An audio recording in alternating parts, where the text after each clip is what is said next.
itu. Tapi ada anak kecil bawa 5 roti, 5 potong roti dan 2 ekor ikan. Dia serahkan sama Tuhan. Oh, aku ingat firman itu. Aku bilang, Tuhan, ini keuanganku, ini uangku, aku serahkan dalam tangan-Mu. Aku percaya ketika ini ada di tangan-Mu, Engkau memberkatinya dan pasti cukup. Dan sampai dengan tutup bengkel dan bayar gaji karyawan, Tuhan cukupkan. Amin. Beri kemuliaan untuk Tuhan.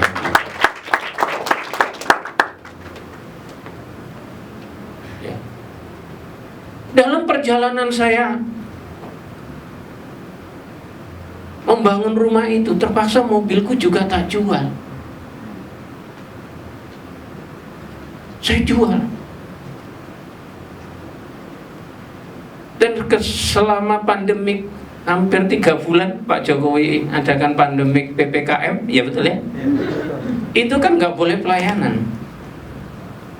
Saya bilang, ya udahlah Tuhan, aku mau jual mobil, toh pelayanan sementara ini kan online. Saya bilang, ya sudah. Kemudian aku nangis sama Tuhan. Tuhan, mulai minggu depan sudah mulai pelayanan. Lah terus kalau aku nggak punya mobil gimana Tuhan? Lah terus aku pelayananku terhambat. Karena saya memang banyak pelayanan saya ke desa-desa. Aku nangis sama Tuhan. Iseng-iseng buka iklan. Saya lihat ada satu merek mobil lagi promo. Gak tahu tuh tiba-tiba aja aku pesen. Gak tahu tuh tiba-tiba jadi. Dan aku diberkati dengan satu mobil baru. Amin. Amin. Amin. Itu kalau kita dapatkan belas kasihan Tuhan, saya percaya itu karena belas kasihan Tuhan. Aku telepon, aku nego. Dikasihlah saya diskon kurang lebih 30 juta. Begitu dia kasih diskon sekali 30 juta, aku bilang, jadi, aku ambil. Jadi nyonya aku duitmu untuk kondi wis garu. Sim salabim abra ketabrak. Iya. Dahsyatnya Tuhan. Amin. Dan aku bilang, Tuhan terima kasih. Minggu depan. Ini awal perdana ini. Apa ini? Perdana setelah PPKM aku pelayanan offline. Ini di sini nih, luar biasa nih gereja ini. Yang lainnya belum. Prioritas. GBI Pelangi. Amin.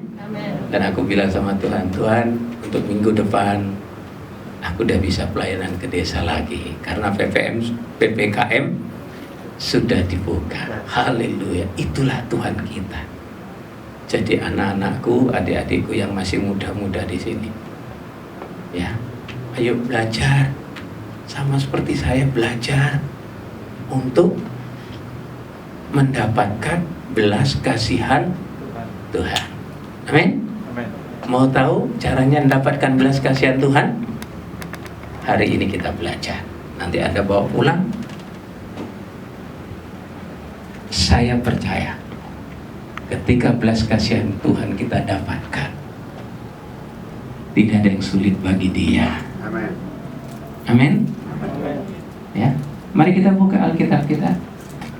Saya undang bangkit berdiri sekali lagi. Ya, kita untuk menghormat sabda Allah.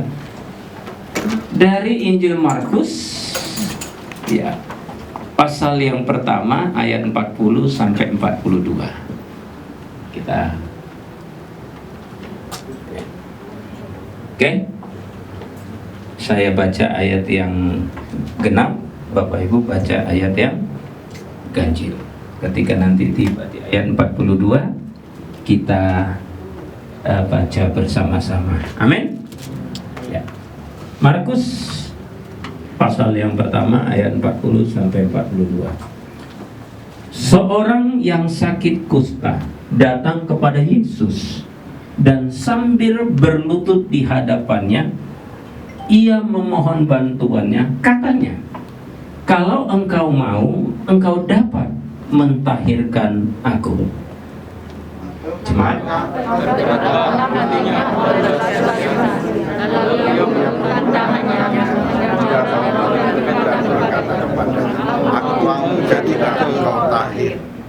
sama-sama 42. Seketika itu juga lenyaplah penyakit kusta orang itu, dan ia menjadi tahir. Amin. Silakan duduk. Segala kemuliaan ya Tuhan, kemuliaan hanya bagimu.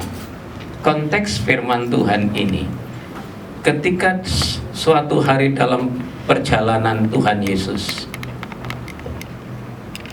selalu diiringi, selalu ada banyak orang mengikuti dia. Salah satunya adalah orang yang terkena penyakit kusta ini. Bapak Ibu, saya yakin Anda sudah tahu cerita ini. Sejak Anda sekolah minggu pasti sudah tahu cerita ini. Tapi Alkitab ditulis, firman Tuhan ini ditulis, tentu ada message, ada pesan Tuhan untuk kita melalui peristiwa ini. Kita tahu bahwa tadi sudah saya katakan, kemanapun Tuhan Yesus pergi, selalu ada banyak orang di situ. Betul? Kalau kita baca Injil. Tetapi dari sekian banyak orang, itu hanya orang-orang tertentu yang mendapatkan jamahan Tuhan. Contoh seperti ini dalam Markus pasal 1 ini. Dari sekian banyak orang yang mendapat jamahan Tuhan, itu hanya satu orang. Siapa itu? Yaitu seorang penyakit kusta, orang yang menderita penyakit kusta. Kita tahu dalam budaya orang Israel, bahkan mungkin juga orang Indonesia, seorang yang terkena penyakit kusta ini adalah seorang yang harus dihindari. Ini dianggap dalam masyarakat waktu itu adalah satu penyakit yang dikutuk. Karena itu ketika dia berjalan di tengah-tengah masyarakat, dia harus ngomong najis, najis, najis, najis, tapi tidak ngomong kafir. Yang ngomong kafir cuma di Indonesia. Dikit-dikit kafir. Dia ngomong najis, najis, najis, najis, supaya apa? Orang menyingkir. Orang gak mau bertemu dengan orang yang ini. Orang selalu menghindari orang ini. Tapi inilah yang membuat saya bangga. Aku punya Allah di dalam Yesus Kristus, di mana semua orang mencaci maki, di mana semua orang menghindari seorang penyakit kusta ini yang tidak diperhitungkan dalam masyarakat, yang harus dikucilkan.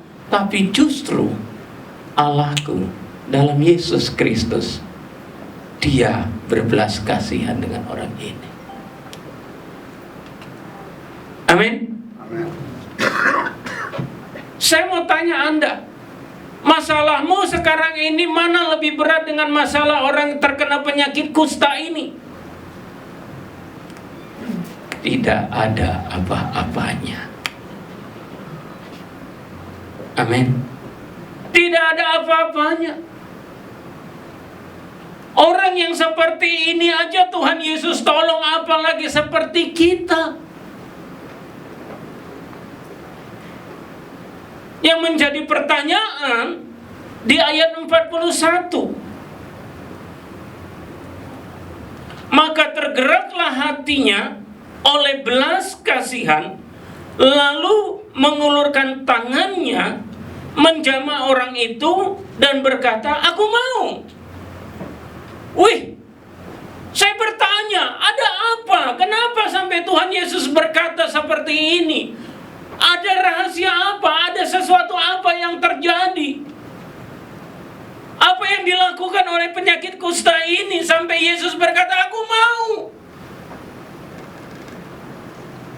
Karena itu setiap hari saya doa, "Tuhan, kalau Engkau mau, berkati aku supaya aku jadi berkat. Pulihkan aku supaya aku bisa bersaksi."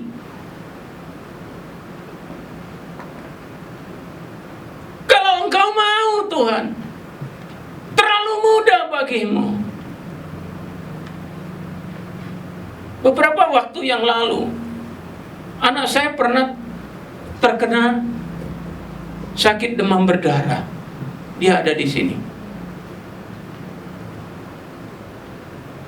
Waktu itu dia sudah pendarahan, artinya sudah kronis. Dan pada saat bersamaan saya harus melayani Tuhan. Dua pilihan yang sulit. Saya bawa ke rumah sakit dengan saya tidak melayani Tuhan, atau saya melayani Tuhan, anak saya biarkan sekarat. Saya bilang sama Bapak, "Bapak, Engkau beri aku pilihan yang sulit."